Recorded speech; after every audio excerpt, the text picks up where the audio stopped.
السلام عليكم حبايبي حبايب مطبخ الكبيرة. النهاردة في فيديو خفيف وظريف كده ونتعلم منه للبنات طبعا اكتر. ازاي انا اوفر في بيتي. قبل كده انا عملت فيديو ازاي ان انا بجيب كمية الفراخ مرة واحدة اللي انا بستخدمها اثناء الشهر، وبقسمها ازاي وبعمل منها ايه.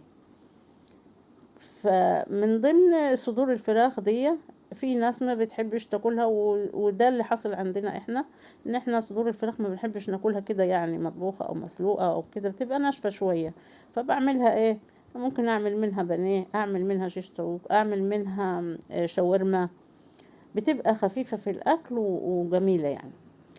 فانا يعني امسك صدور الفراخ دي واخليها من العظم، واقطعها كده بالسكينة شرايح بحيث انها تبقى بانيه. الناس تقول لي طب ما انت بتكلفي نفسك ليه وتشتغلي وتعملي ما البانيه جاهز بره.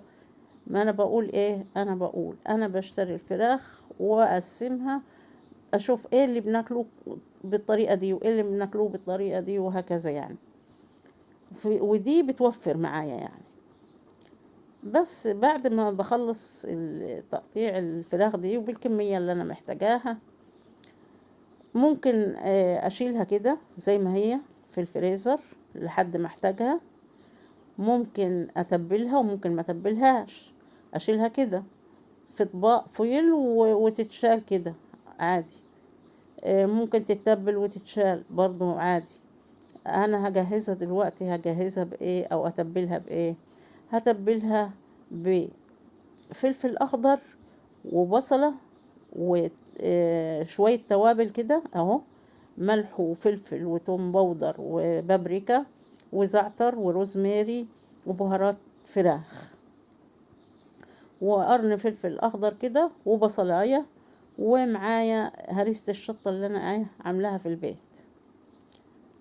تمام كده. يبقى انا حطيت توم بودر، وحطيت بهارات فراخ وملح وفلفل وبابريكا وروزماري وزعتر، وهتبل كده بيها الفراخ اللي انا خليتها. ودي هريسة الشطة اللي احنا عملناها في البيت، ان شاء الله بقى انزلها لكم يعني. بس كده. وفي الكبة انعمهم خالص، وعصير ليمون عشان انا نسيت اقول لكم في عصير ليمون. بس كده. وهتبلهم هضربهم يعني لغاية ما يبقوا ناعمين خالص، واتبل بيهم البانيه اللي انا عملته دلوقتي. حكاية سهلة وبسيطة جدا، وممكن ناس كتير تكون تقول يعني ان احنا عارفين الموضوع ده، بس هو في ناس ممكن تستفيد من الفيديو.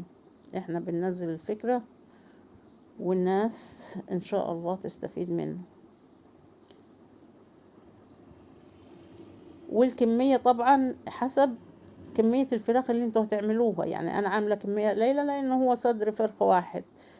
انتوا ممكن لو هتعملوا اكتر من كده، كيلو 2 كيلو، هتزودوا طبعا الكميات، البهارات والفلفل والبصل. وهقلب الكلام ده في الفراخ، واسيب التتبيلة دي لازم تقعد في التتبيلة دي مش اقل من ساعة.